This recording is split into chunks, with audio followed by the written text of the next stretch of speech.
Simba wamefanikiwa kusogea kwenye lango la timu pinzani mara nyingi, lakini kama uliwafuatilia ni kama vile kila mmoja alikuwa anafanya cha kwake mwenyewe.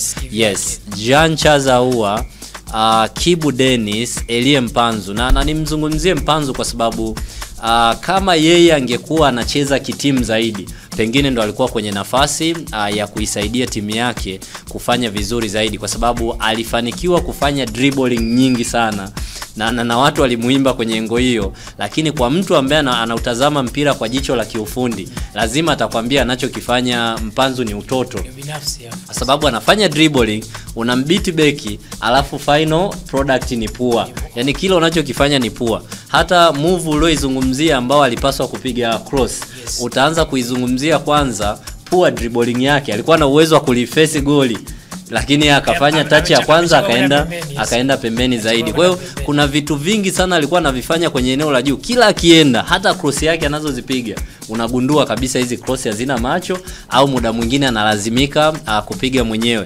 The same kwa Jean Ahoua. Na yeye nilikuwa namuona alikuwa na game nzuri, akiutunza mpira na kaa nao.